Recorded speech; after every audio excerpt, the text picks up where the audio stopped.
오늘 이 말씀을 가지고 하늘 아버지의 이미지라는 제목으로 말씀을 전하겠습니다. 이번 특별 새벽 기도의 주제는 우리의 도움과 방패 되시는 하나님이라는 주제인데, 우리의 도움과 방패 되시는 하나님은 어떤 분이신가?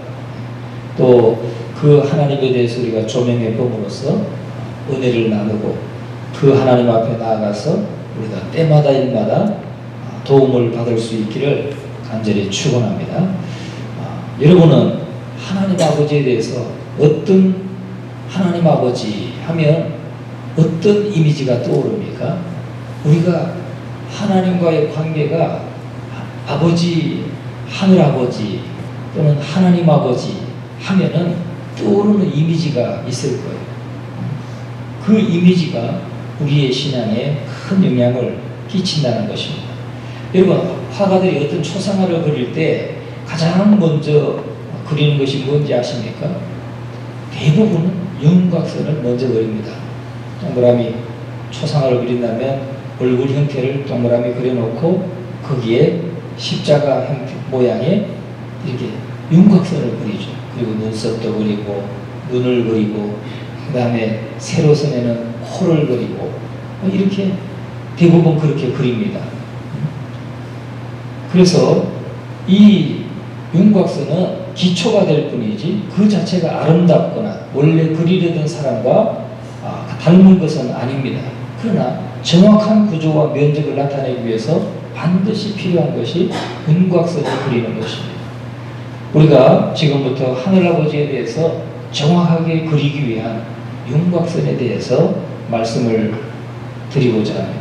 이것은 완성된 그림에 비하면 그다지 아름답지도 않고 또 다음 작업을 진행하기 위한 기초를 마련하는데 매우 중요한 것이라는 거죠. 그러니까 하나님 아버지에 대한 이미지, 우리의 마음속에 가지고 있는 그 이미지가 우리의 신앙을 형성하는데 굉장한 영향을 끼친다는 것입니다. 그러면 하나님 아버지에 대한 처음 이미지를 갖기 위해서 갖기 시작한 것은 언제부터 갖게 되는가 하는 거죠. 하늘아버지에 대한 이미지를 언제부터 우리가 갖게 되는가?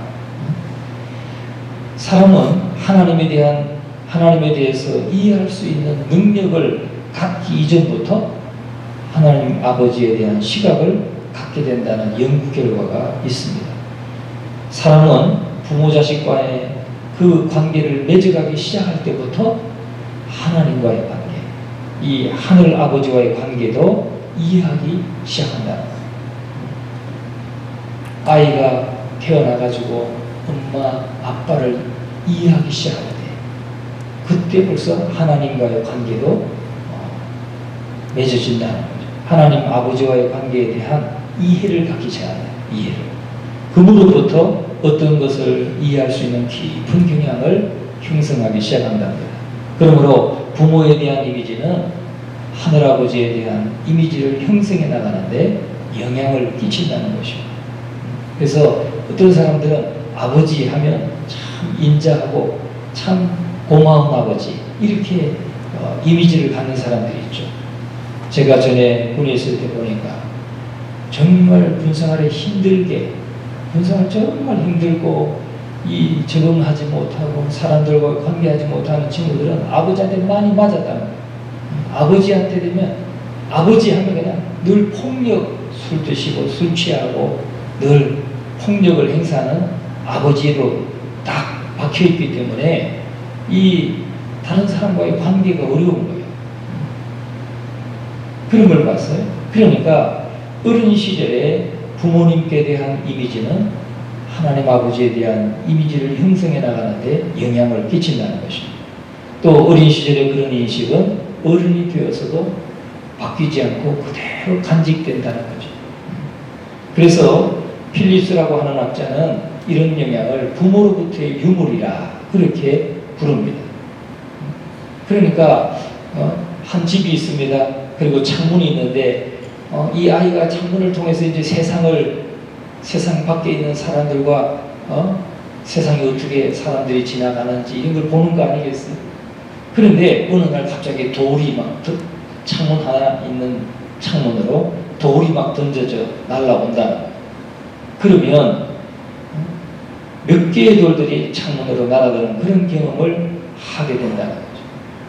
온전하지 못한 부모로부터 오는 자갈돌일 수도 있고 학대라고 하는 이름의 커다란 돌일 수도 있습니다. 어떤 돌이 맞았느냐에 따라서 피해 정도는 다르겠지만 돌의 크기에 상관없이 그 창문은 깨지고 또 금이 가거나 깨지거나 한다는 거죠. 그러면 그 깨진 유리창으로 사람과 사건을 바라보는 우리의 시각 또한 뒤틀리게 되어 있다는 거예요. 그러니까 부모님, 내가 어린 시절에 부모님이 나에게 어떻게 했는가, 그 이미지가 하늘아버지에 대한 이미지로 굳어지고 그게 뒤틀려지기도 하고 한다는 것입니다. 그로부터 얼마 후에 우리는 그런데 거기서 우리는 하늘아버지에 대한 잘못된 이미지를 갖게 된다. 그래서 예수님께서 성경에 보면은 마태복음 6장 9절에 하나님을 아버지라, 하늘에 계신 우리 아버지여 라고 말씀하셨는데 이 가르치셨죠.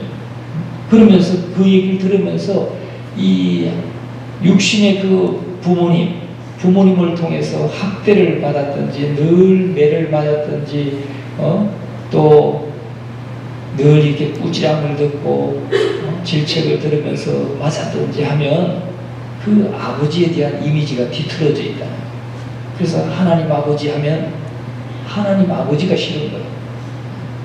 하나님 나에게 무슨 관계, 아무 관계, 뭐 잘못한 일이 없어도 하나님 아버지에 대한 반감이 싫은 거예요. 그래서 여러분, 우리는 성경에 보면 하나님 아버지에 대해서 성경은 계속해서 하나님이 아버지시다 라고 우리에게 가르치고 있어요. 모세는 이스라엘 백성들에게 이렇게 말합니다. 신명기 32장 6절에 어리석고 지혜 없는 백성아, 여호와께 이같이 보답하느냐?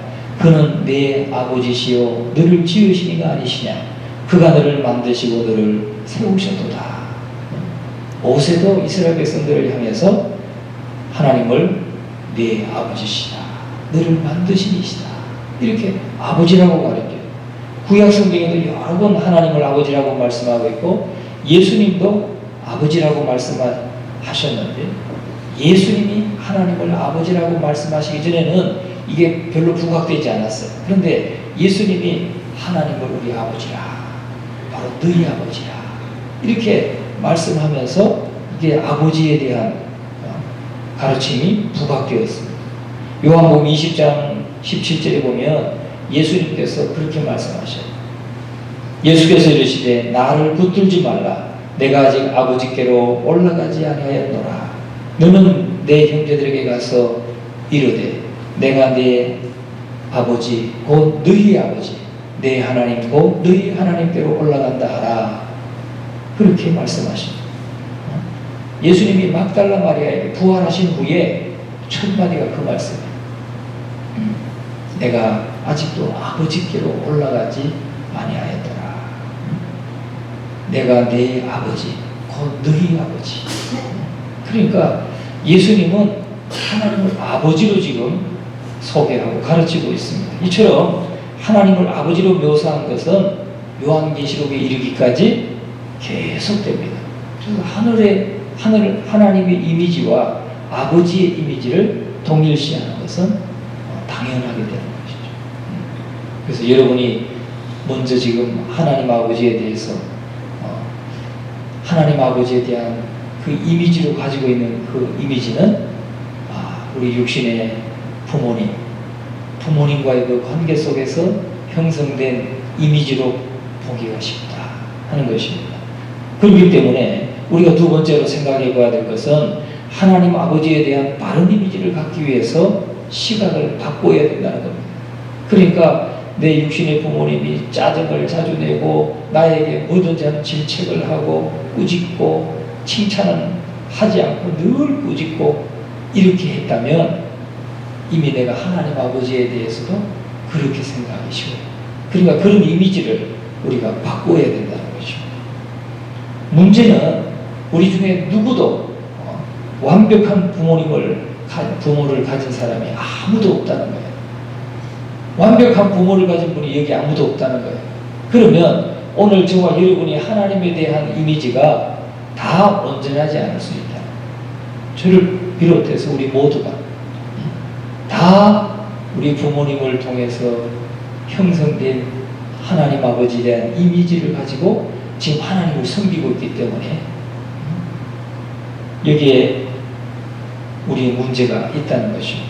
그래서 이것은 좀 사람마다 정도의 차이는 있을 뿐 우리 모두가 하나님 아버지에 대한 바른 이미지를 갖기 위해서 시각을 바꿔야 한다는 것입니다. 그래서 이번 한 주간 동안 우리는 하나님 아버지가 어떤 분이신가, 하나님 아버지에 대한 바른 시각, 바른 이미지, 이것을 우리가 살펴보고 조명하면서, 말씀으로 조명하면서 우리가 우리 마음속에 바른 시각으로 가지기를 원합니다. 우리가 어린 시절에 각인된 이미지를 바꾸기가 쉽지 않습니다. 새로운 시각으로 바라보려고 시도했다가도 또다시 왜곡된 이미지로 돌아갈 때가 많다는 것을 우리가 경험하게 됩니다. 이런 인식을 바꾸기 위해서는 지속적인 노력이 필요합니다. 노력이 필요합니다. 무엇보다도 반드시 하나님 아버지에 대한 인식을 내가 재점검하겠다 하는 의지를 가져야 된다는 거예요.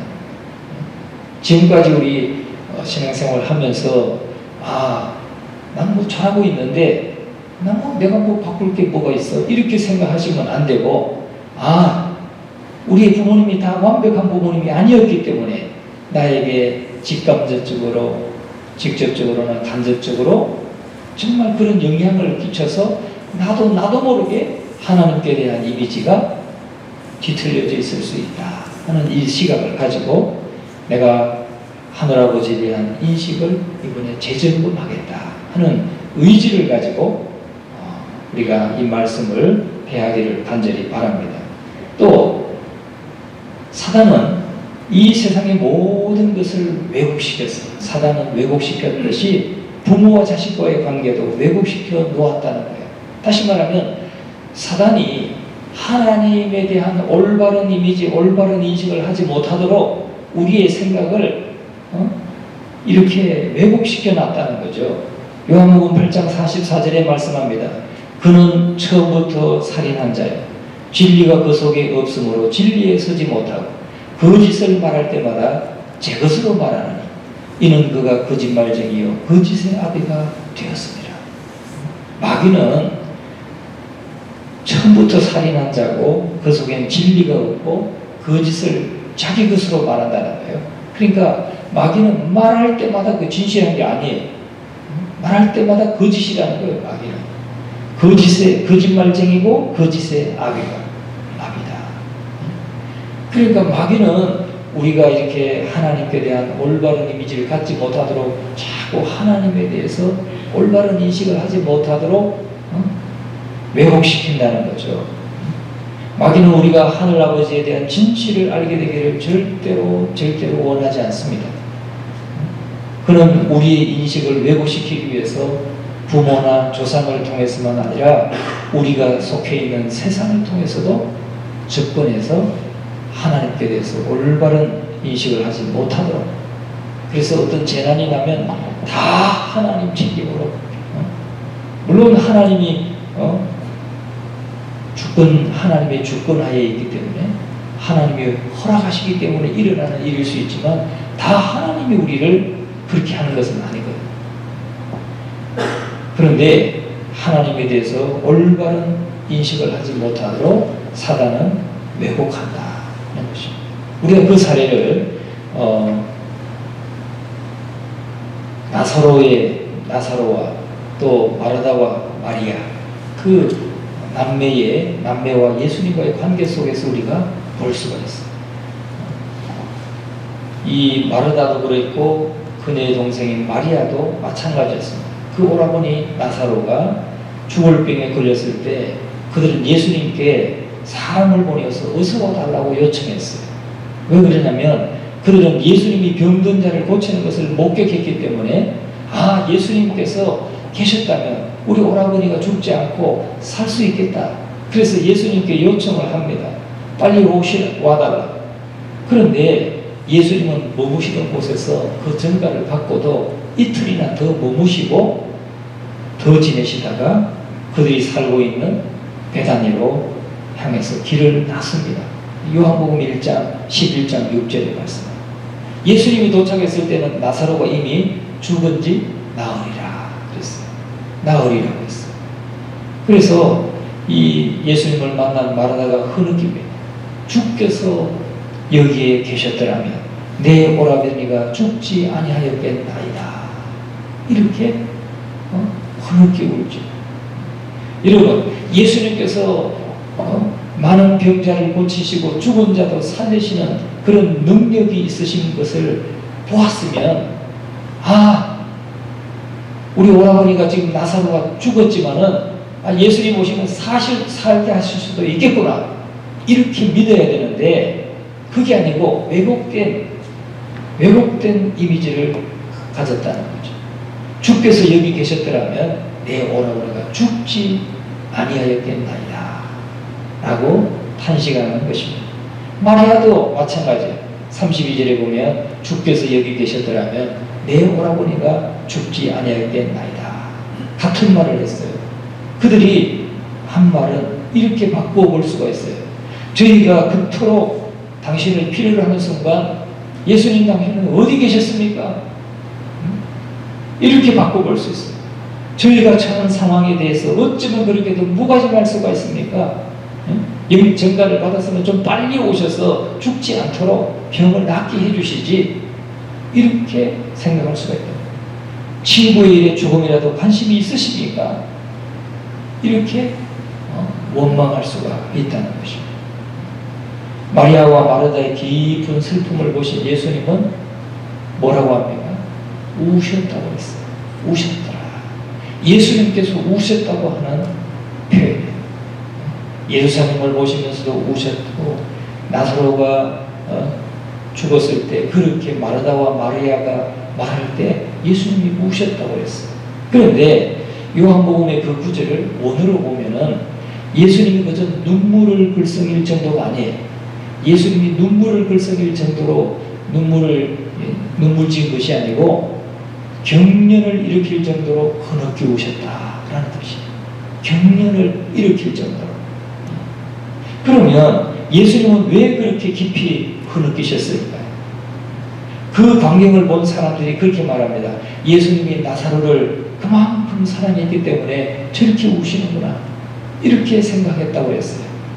예수님은 잠시 후에, 그런데 그 사람들이 나사로의 무덤 앞에서 예수님이 우시는 그 장면을 보면서 나사로를 저렇게 사랑했기 때문에 저렇게 경련을 일으킬 정도로 흐느껴 우시는구나, 이렇게 생각했는데, 예수님이 조금 후에 살리실 건데 그렇게 슬프겠어요? 네? 그러니까 그렇게 이해하면 좀 안 맞는 것이죠. 왜? 조금 후에 살리실 건데, 예수님의 입장에서 보면. 그러면 그렇게 경련을 일으킬 정도로 흐느껴 우실 일이 아닌 겁니다. 예수님은 살리면 되니까.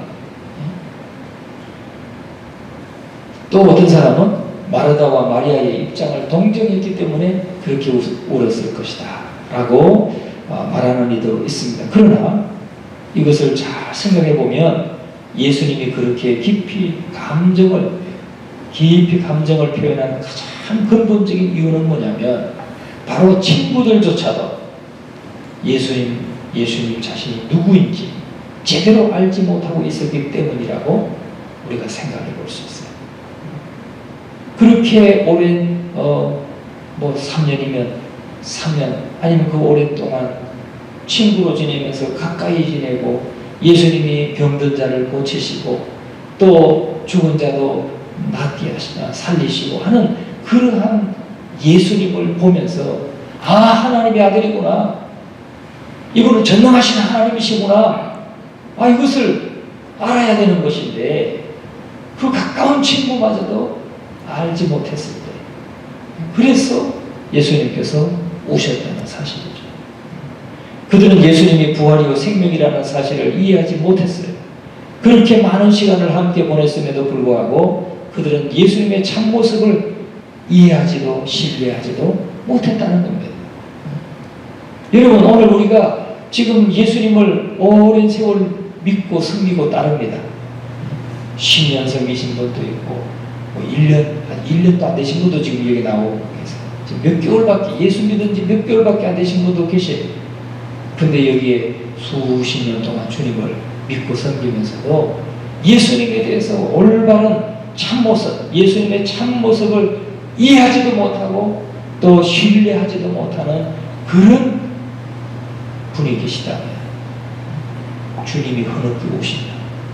주님이 경련을 일으키면서 다시 흐느껴 오실 것이다. 통보하신다는 겁니다. 우리가 하나님을 온전히 받아들이지 못하고 왜곡된 하나님의 이미지를 받아들일 때 하나님의 성품에 대해서 마귀가 늘어놓는 그 거짓들을 받아들여서 하나님에 대해서 우리가 올바른 믿음이나 또 올바른 이해를 갖지 못할 때 예수님은 통곡하신다는 거예요. 야, 네가 그렇게 제자들 보고 예수님이 탄식할 때가 있었죠. 그런 것처럼 오늘 우리를 보시고도 주님이 탄식하실 수 있다 하는 것입니다. 여러분, 하나님 아버지에 대한 마귀의 거짓으로 우리가 하나님을 왜곡된 지식으로 하나님을 바라보지 않기를 간절히 바랍니다. 그래서 우리는 마귀는 초대교회에서도 침투했고 오늘날도 그리스도인들의 주의를 맴돌면서 우는 사자와 같이 삼킬 자를 지금도 찾고 있다. 이 사실을 여러분 잊지 마시고 우리가 하나님을 바로 알고 하나님 앞에 정말 하나님을 더 깊이 알아가고 체험해 갈 수 있도록 더욱더 사모해야 될 줄로 믿습니다. 마지막으로 우리가 하늘 아버지에 대한 모습과 성품을 정확하고 올바르게 알아야 되는 중요한 이유를 우리가 들 수 있습니다. 우리는 하나님의 모습과 성품을 정확하고 올바르게 알아야 될 이유가 있어요. 첫째는 하나님 아버지가 우리가 하나님 아버지에 대해서 진리를 알기를 원하신다는 거죠. 하나님을 바로 알기 원하신다는 겁니다. 또 한 가지는 하나님 아버지를 아는 것은 우리와 우리의 구원 문제에 반드시 필요한 것이기 때문에 하나님을 바로 알 때 우리 구원 문제와 직결된다는 겁니다.